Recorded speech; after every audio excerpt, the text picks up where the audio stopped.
Welcome to Adventures in Storyland, where we tell, retell old fairy tales, sometimes as they were, sometimes with a new twist. I hope you enjoy. Today, I'll tell you the story of Clumsy Hans. Once upon a time, there was a man who had 3 sons. The oldest 2, they were refined fellows, of great intelligence, renown, and wit, finely dressed, always poised.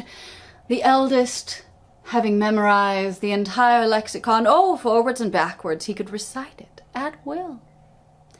The other, he was more into legal matters and had memorized books and papers and pamphlets on all things and could argue his way into and out of just about anything.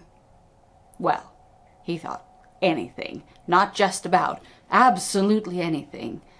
He could see all sides of every matter. But then there was the 3rd son. Did they have to count him? Really? They had to? That was how they felt about it. He was a fool. Sure, he had a sense of humor. He was amusing, but he didn't care about book learning. He was all about doing things. He would go out and fix the fences and plant the fields and feed the goats and whatnot. No, he didn't count. He was no nobleman's son. He didn't behave like one. And yet, there he was. Then, one day, came the notice that the princess of that kingdom had decided that she wanted to get married. Not only that, oh no, she wanted a husband who was intelligent and witty, and so if you are no good at speaking, well, do not bother to apply. Ho, ho, ho. The 2 older brothers heard this and thought, this is my chance. I am going to woo the princess and become king. Of course, they felt that they were absolutely the perfect choice for this, and their father agreed. He gave them the finest clothes he possibly could, and each a fine stallion to ride into the capital with, so that they could woo the princess.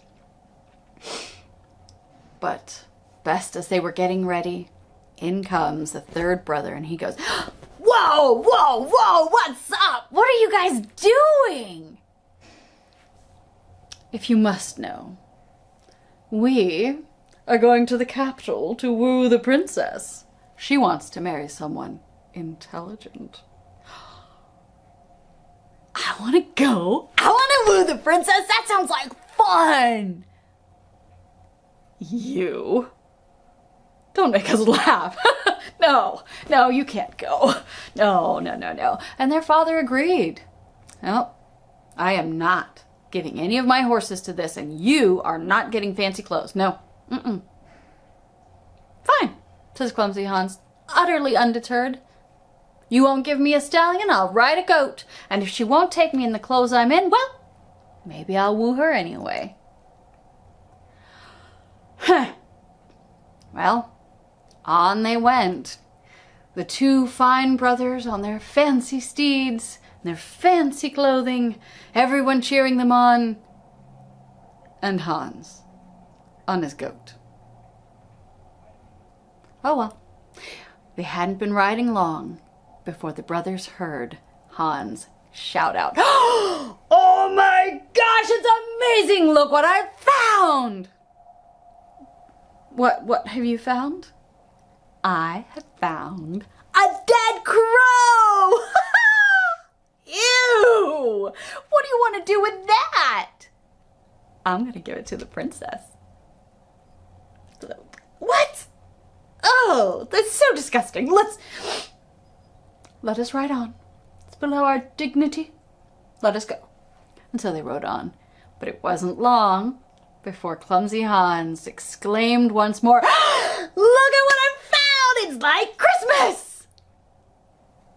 Now, what have you found? I found a shoe. It's a clog, but the top is coming off. Look at that. And are you giving that to the princess as well? You bet I am.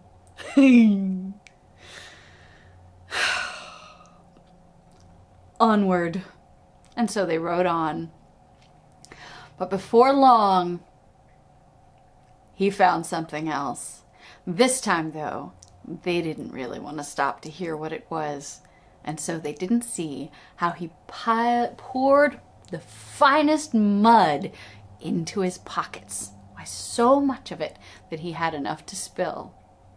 But once they got to the capital, they realized they were far from the only ones. Oh no, there were so many suitors that they had to line them up in rows and columns, tightly packed. So tight, in fact, that they couldn't even move their arms, which was a good thing because that probably did stop a lot of fights from happening. But as they came in, each suitor was announced by name and by number, and then they were allowed to speak with the princess.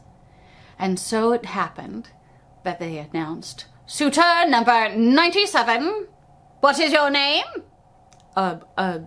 Peter, says the oldest brother. "Peter, proceed." And in he walked. But despite it being a hot summer day, every fire in the castle was lit and burning, and it was freakishly hot. Not only that, but the ceiling and the floor were both made of mirrors, and so you could see yourself reflected from every angle, and it was terribly disorienting. The oldest brother completely forgot everything he had been planning to say. "So we came up to the princess and, yeah, mighty hot in here." "Yes," says the princess. "That's because we're roasting roosters today." "Huh?" says the oldest brother, because he knew this was a word play for roasting young men. "What is this?" "No good. Away," says the princess. And out he went. And so it continued. "Number 97, what is..." 97. That was the one we just had. "98, what is your name?" "Paul." "Paul. Very well. Proceed." And so in came the second brother. And again, just the same for him as for the first. "Dear, wow, it's a hot day, isn't it, princess?" "Yes, that's because we're roasting roosters today." "So what?" says the second brother. "Roosters?" "No good. Away," says the princess. And in comes... "Number 100, what is your name?" "Oh, hi, I'm Clumsy Hans," says Hans, the youngest brother. "Very well. Proceed." "Man, it's a scorcher today, ain't it, princess?" "Yes, we're roasting roosters." "Oh, that's great! Then maybe I can get my crow roasted right along with them." "Why, yes, perhaps you could, but what'll you cook it in? For I have neither pots nor pans." "Oh, no problem, princess. I got this wonderful shoe with this opening right here for the crow. Look how it just fits perfectly." Says the princess. "Why, it's almost a whole meal, but whatever shall we dip it in?" "Well, I got that too, princess. Look at this, the finest mud from the ditch. It's just perfect for drizzling all over the bird." Laughs the princess. "Oh my goodness, you can talk and you can answer. And I want to marry you." "But," she says, "do you know that every word we say and have said is being written down to be put in a newspaper? But the worst is the Prime Minister, as he doesn't understand any of it." That's probably the nobility. Says Hans. I know what I'll do. He can have the rest of the mud right in his face. And whoosh, he throws it right, poof, into the Prime Minister's face. And the princess starts laughing. Oh gosh, that was wonderful. I couldn't have done that. But I am so looking forward to learning. And so, Clumsy Hans and the princess and the goat went out to meet the people. And so it was announced, here is your new king, King Clumsy Hans. And the goat, well, he became the royal duke. Snip, snap, snout. Oh, and they lived happily ever after. Of course they did, because it's a fairy tale, and why not?